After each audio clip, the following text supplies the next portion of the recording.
Hey there, fictional friends, and welcome to another episode of Fully Booked. I'm Megan. And I'm Shireen. And welcome to continuation of High Fantasy Month. Yay! My favorite. Yeah, we're in week 2 of our coverage of High Fantasy Month over on the pod. And we kicked things off with Lion, the Witch, and the Wardrobe last week. And today we're kind of going to, I guess, take a bit of a closer look at within the realm of fantasy literature overall. What is high fantasy? What are some of the more popular kind of high fantasy books and adaptations and things like that over the last maybe decade or so? Why there seems to be such a fucking uptick in high fantasy love in general from pretty much everybody on the internet over the last 5 years particularly, I would say. Yeah. And maybe what that could mean for where we're going with things as time continues, as things go on, But before we get into that, Shireen, what's on your nightstand right now?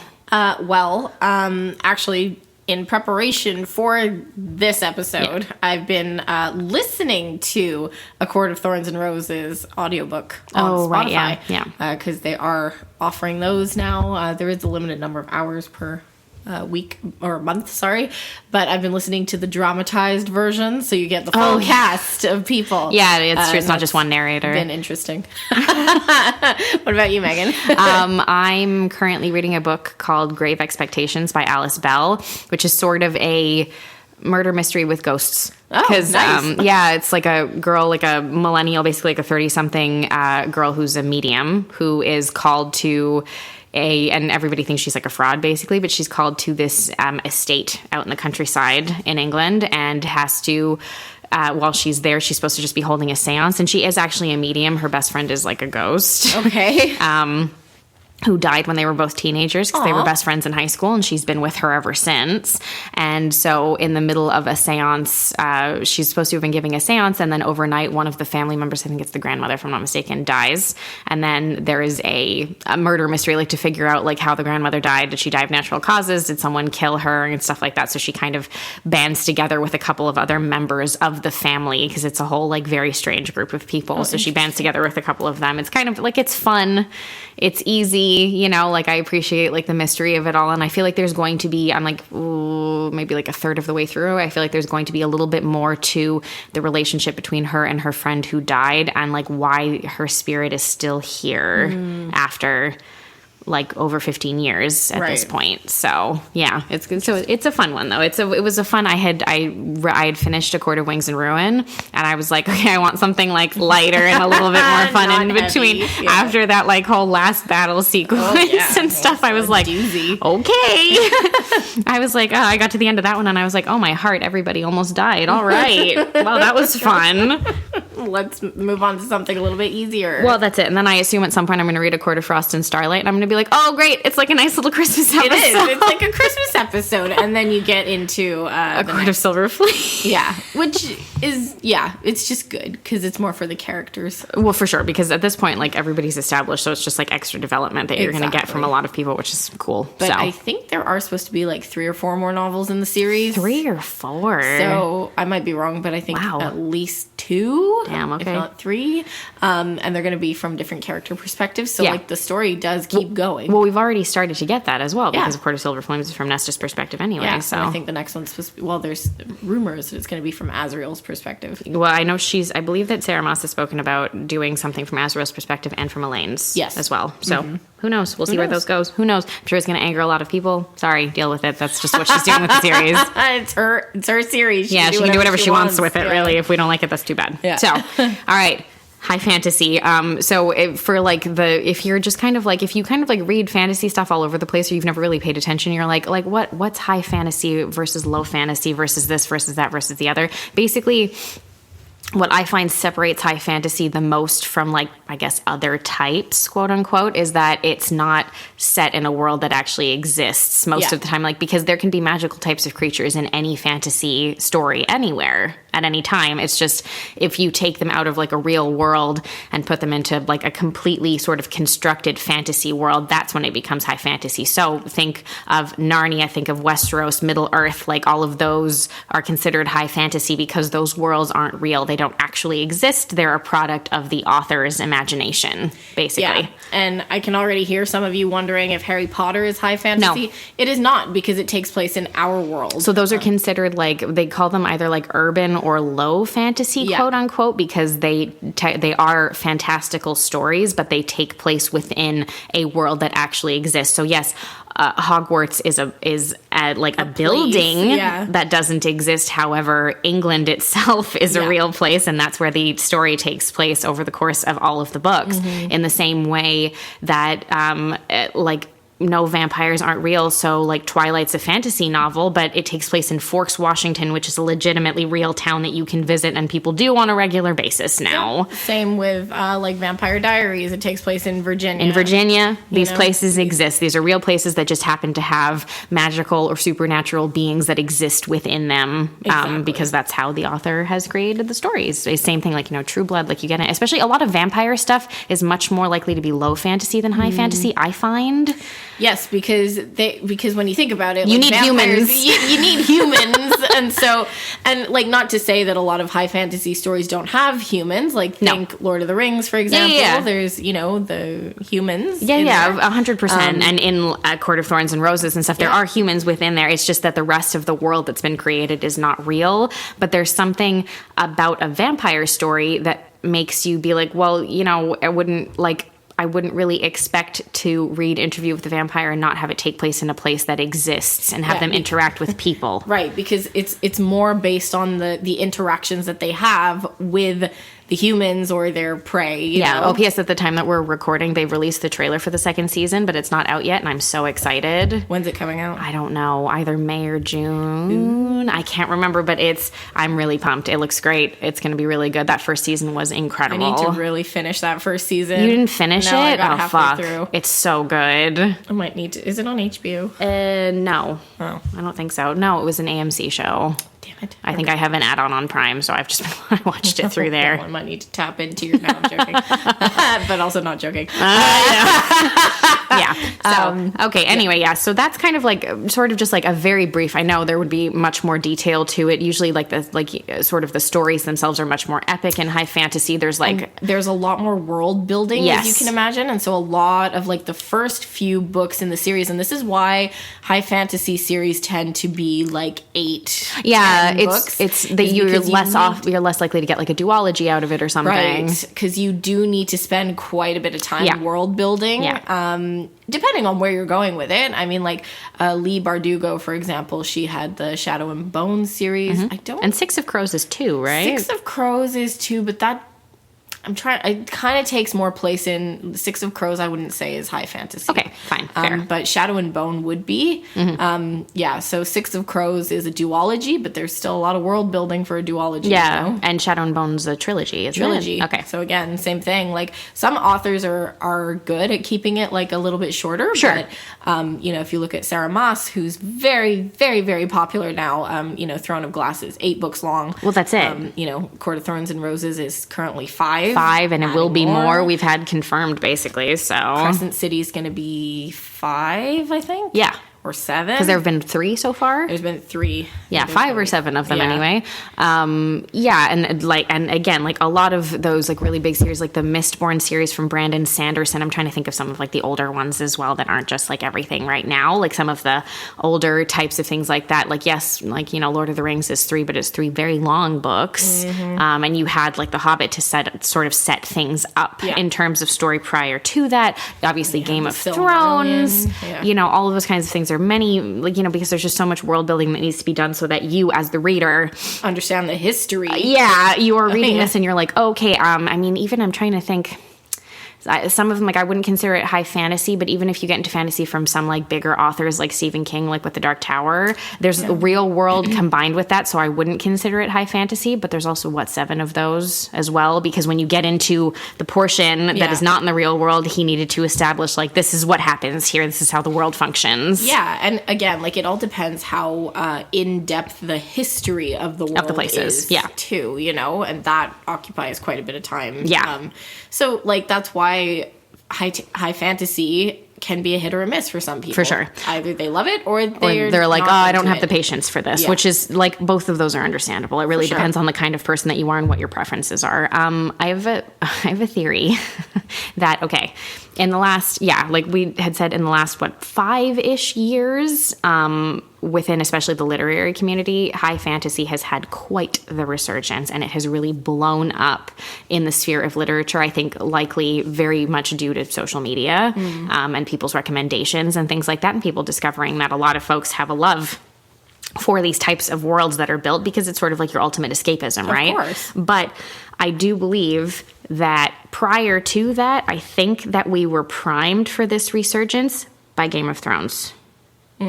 I think that having such like easy access to such a massively popular television show that again was set in a world that did not exist and had 6 seasons, 7 seasons for you to, wasn't it 8? I forget. That last one doesn't count. Anyway, for you to like, you know, understand the world and how it works and how the characters function within that world that's been built. I really think it primed a lot of people to be like, God, I'd really like to read more of this. I'd really like to watch more of this, to experience more of this, because, again, of that element of escapism that comes along with it. Because my thing I find is that I'll read both. I'll read high fantasy and I'll read low fantasy, and I'm perfectly happy with both of those things. It doesn't bother me. I know some people prefer more one or the other, which is fine. But, you know, I will be likely to read, something like A Court of Thorns and Roses just as much as I'll be likely to read something from Neil Gaiman, which is definitely a lot more low fantasy, generally speaking, right? Like, everything's really set in the real world, and the magic simply exists within that world. Yeah. And I think, you know, you probably do have a point here, you know, going back to your point about Game of Thrones, because it was such a big thing where we all would crowd around our TVs once a week and watch this show. 100%, yeah. And so it did become a little bit more, I guess, mainstream, I suppose, from that point on. Yeah. Game of Thrones was written in, the 80s originally? When did he start them? I think so. Like, in the 80s, I believe, if not, you know. I don't think before that, but definitely in the 80s. Definitely in the 80s. I think you might be right, actually. And so, like, you know, but, like, yeah. Where am I going with this? I had a point. You'll get there. I can't remember now. That's it. It's gone. It's gone. The thought is gone. It's fine. It doesn't matter. Basically, but it's true, though. You're right. Because I think it's just... I think that, like, these things have existed for a very long time. I mean, obviously, Tolkien... all of that kind of stuff, of course, has existed. Sorry, that's what I was going to say. Okay, there we go.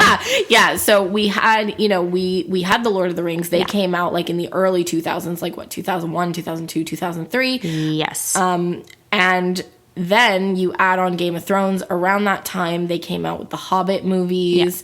Yeah. And so I just think that we were, to your point, primed. We were ready for it. We were primed for it. Yeah. We were, like, it had become something that was mainstream And it's like people started looking for it. And when they started looking for it, they started being like, oh, here are these authors like Sarah Maas, like Leigh Bardugo, like... I don't know, Jennifer Armentrout, like a few of these other ones who have, hey, look, they've been publishing, because, like, you know, for instance, Yarros. like Rebecca Yarros, which I think came a little bit late. Well, she came just not long ago. Yeah. No, but I mean, I'm trying to think of, like, a little bit before that, because I mean, like, right, like Sarah Maas, like Throne of Glass, for instance. 2012. Yeah, exactly. Yeah. Kind of already existed as of the early 2010s. Mm-hmm. So those were things like, you know, these authors were already writing these books, but it was like because of like the uptick in popularity from the TV shows and the movies that we were seeing, people were craving more content like that, and so they started kind of being like, oh, okay, like, you know, I'm going to pick these up now and I'm going to read them, and then discovered, wow, love this. And that, you know, in and of itself, obviously, that like really propelled everything forward for all of these other authors, Holly Black, like all of these other authors to be able to just like, you know, publish, to really be able to actually get their work out there, and for publishing houses to be like, yeah, we want it. Like, write it. People are picking it up, and they are. And it's not to say that there wasn't excellent stuff out there before, especially for the YA population. No, like I remember like Inkheart, for example, like Cornelia Funk had amazing writing. Yeah. And like Aragon and stuff. All of those series existed. But it's true that I think that they steered a little bit more YA. They did. They were more like children. Yeah, almost. Where I find that when you get into these, like the newer ones now, and even the ones as of adult. Like, yeah, that's it. They're much more like new adult, because the characters skew more like 20-ish. Yeah, early 20s. Early 20s, late teens, early 20s or older. Yep. And their stories are much darker in content. So instead of getting like your Harry Potter progression, where as of book 3 things start to get a whole lot darker, a whole lot faster. It was happy to start with. These ones start dark. Yeah. Like they're already there because the characters are already older. If Harry had already been 17 or 18, those books would have been a lot darker, a lot faster. Oh, yeah, he would have had some trauma to deal with from living under the stairs his whole life. Yeah. So I think that probably like that choosing to do that has made like a really big difference. And I do think that darker tone comes from the things like Game of Thrones. Definitely. Because people, were getting ideas for their own worlds that they wanted to build, and they were seeing this popularity and probably reading the books themselves as well, and being like, wow, people are really into this, like this really dark shit. Like there's like, this is very violent. Open the floodgate. Yeah, this is very violent. There's a lot of like sexuality that's like right there on Front Street for you. It's not behind closed doors. We're not doing that anymore. And I think that it caused a lot of authors to be inspired to write the content that maybe they were actually interested in for a change, instead of potentially like pandering to like one particular crowd or another kind of thing, or feeling like they had to lean too much into the young crowd. So they had to curb the types of ways that they were writing, suddenly being like, oh, there's an audience. I don't have to do that necessarily. Yeah, I read Throne of Glass in 2019, so it had already been out for a few years. Like the whole series was out. Like the last one had just come out. Oh, yeah, okay.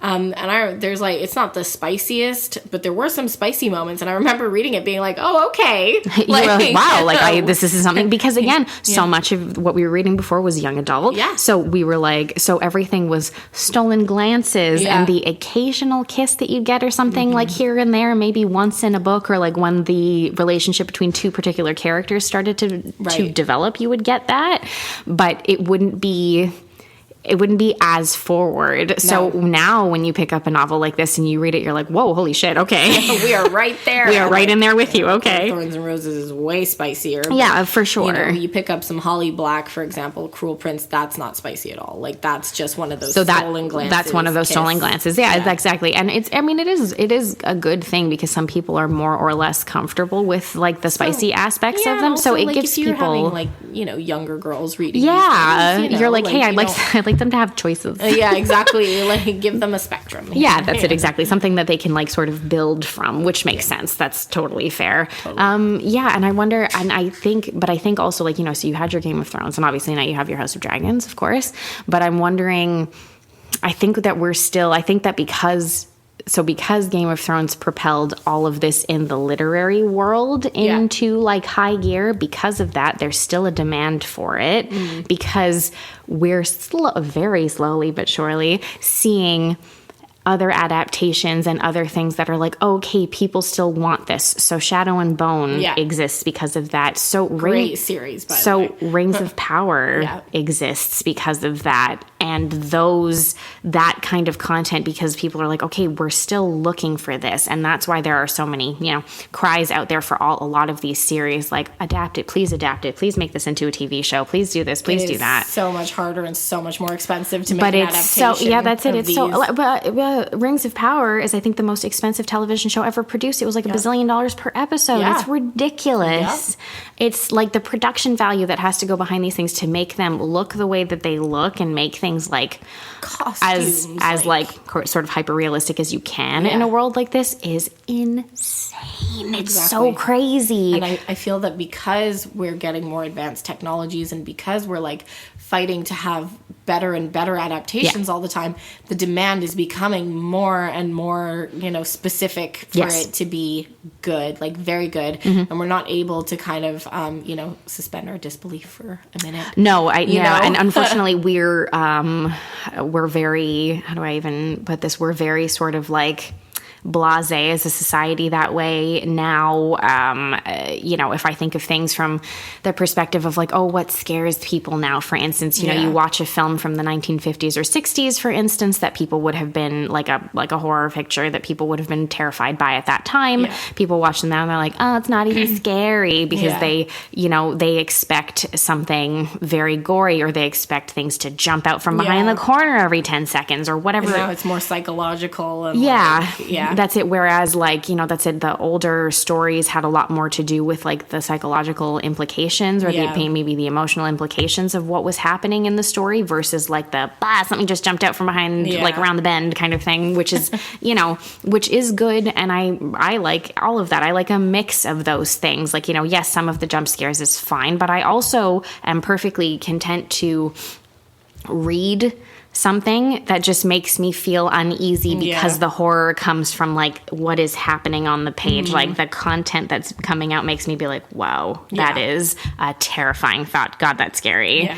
Those are the kinds of things that I find work really well. And I think that fantasy is experiencing that much in the same way in terms of like trying to adapt properties. And I also think that it's, fantasy, high fantasy, it definitely comes from your imagination, right? 100%. And so like when you're reading high fantasy, like you have to imagine the whole thing, right? Yes, and like, you have an idea in your head that you've built yourself over time as to like what this world looks like. And I think that that's the challenge with adapting these. Like we've said it before, right? Like if they were to try I know that Hulu had picked up the rights to adapt A Court of Thorns and Roses, but they've dropped it now. Yeah, I think they've dropped it. And I think that the fan base is so big, so bananas, so feral, that like, no shade, no tea, anyone out there, the what do they call themselves, the moss holes, no offense to you guys, but like if you were to actually try and adapt this series specifically into books, like I think you could get away with it for like Throne of Glass, a little bit more than you could for A Court of Thorns and Roses. But it would still be a challenge where they would never cast the right person. No, because we all have a different idea of what these characters look like. No matter how much they've been described, you have a picture in your head of what these people look like. They would never build Prithia in the way that it needs to be built. Nothing would ever be good enough. No. And so I wonder if Hulu was kind of like, never mind. We're just going to nope right This isn't even worth it. Well, because, look at what was experienced when, I'm going to go back to it, but look at what was experienced with Rings of Power, for instance. Yeah. They tried to build this beautiful looking, accurate world, but as soon as they did something like, okay, but we're just going to cast a person of color in this role because this person is the best actor and they're well suited to it, and that's fine. What do you have? The entire internet goes fucking bananas to the degree that the actors from the original trilogy come online to be like, you guys suck. Yeah. Right, because they're like, elves aren't of different colors. Yeah, and that's it's it. And they can be. And the whatever they're called, they're not the hobbits, but the other whatever particular faction of the little people is in Rings of Power. I forget what they're called. The Lightfoots or something. What are they called? It doesn't matter. Anyway, I know someone's going to yell at me about that. I can't remember. It's fine. I'm sorry, guys. I don't remember everything. Surprise, surprise. And within the dwarves, because there's a character who's a person of color and stuff like that. And it's just people had these opinions about things, and all that people do when then people will kind of call them out and be like, hi, why does this bother you so much? People will just use the shield of referring to the source material.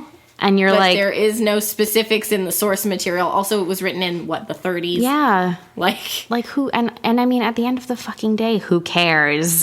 Just watch the show, get yourself immersed in it, and stop worrying so much about all the finer details. Stop being concerned about how accurate it has to be. And, I think that was, going back to Shadow and Bone. Yeah. A lot of people gave that series bad reviews because they mixed Six of Crows with Shadow and Bone. Oh yeah, which is weird because I'm like, why wouldn't you want that? I was so pumped about that. And side note, the casting for that show was probably the best casting I've ever seen for any book adaptation. Wow. When Kaz Brekker came on screen the first time, I just had this big smile on my face because I'm like, that's him. Yeah. Like, that is him. And so, like, to get the flack that they got to say, oh, they merged the two stories.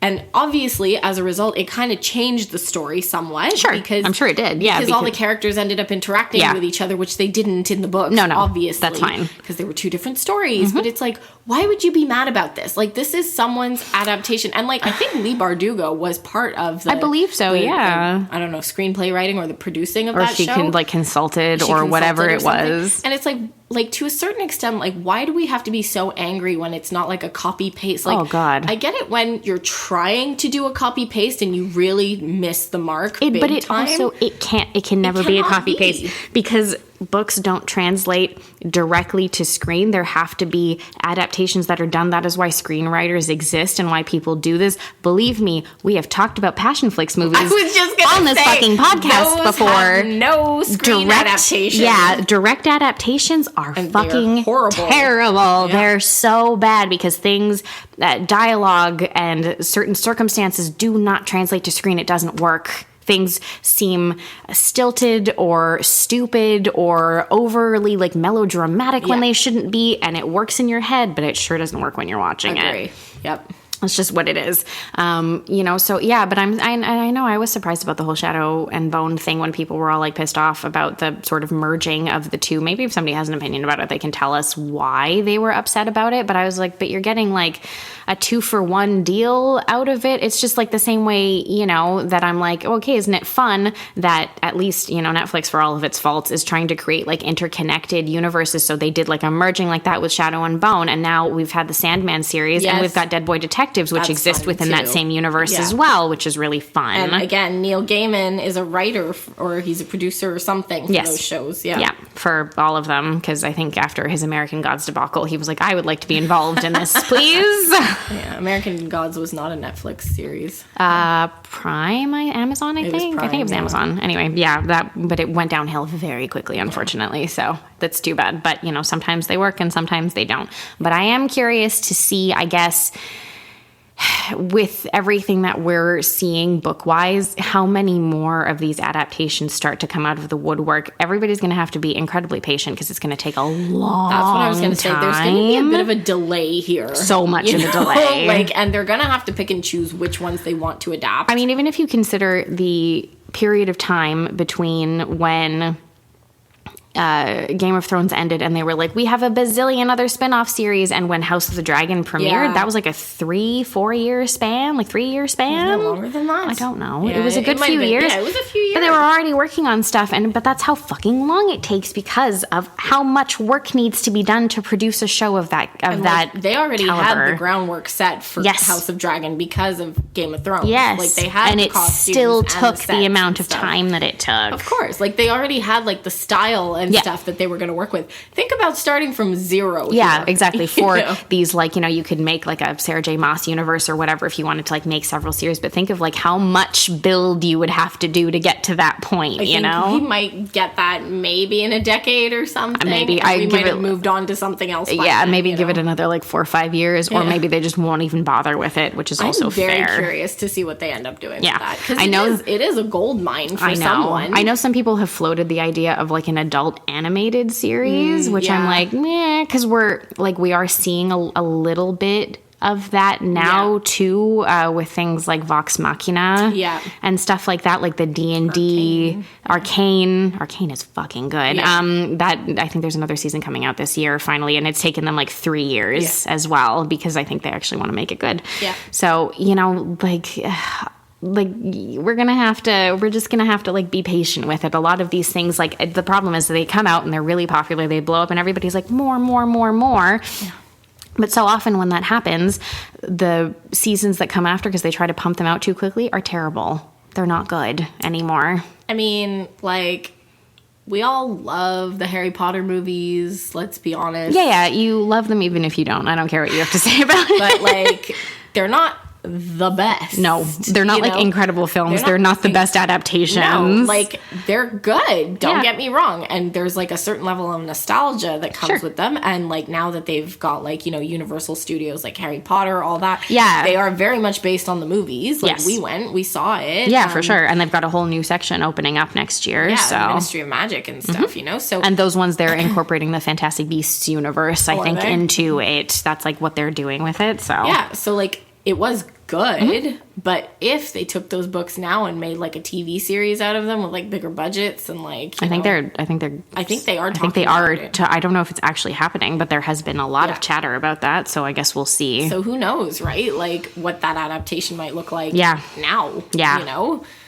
But how different that might skew. Yeah, but it's true because you just think about how much, like how different the audience is between like, let's say like the mid 2000s and now. And so what could be expected from adaptations is the same thing as they're talking about an adapted TV show of Twilight, and the whole internet explodes and people get all mad about it. And I get it. It's because of the nostalgia that you have. Of course. But again, we all talk about how we watch those movies to laugh at them now because it's poorly written. And even the actors hate them. The actors don't like them. And like most of the time the acting in these movies is not very good anyway. Yeah. So you're like, okay, but what if they did it and they did like a good job of it? How would people feel about that? I don't know how I would feel if they did an actual good adaptation of Twilight, because like the baseline story is kind of like it's not great. Like, and again, I love my Raddies. I love my Twilight. But I will be the first to admit that like the source material is it's not incredible, guys. You know. That's it. So again, it all comes from like the nostalgia that you have, and I think that's where the anger comes from people. It's just such a crazy thought. I'm really curious.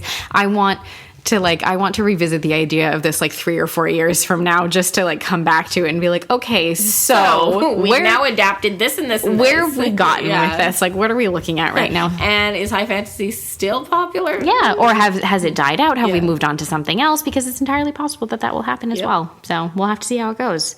But if you have like particular opinions about like high fantasy versus other types, like what do you like, what do you hate, would you want to see adaptations of certain series that you really love, or would you prefer that they just like be left alone the way that they are to be enjoyed in book format? You can let us know about that over on Instagram, TikTok, and Threads at fullybookedca. And you can also check out our Facebook group at facebook.com/groups/book was way better. But until next week, guys, keep on reading. Thanks, everyone.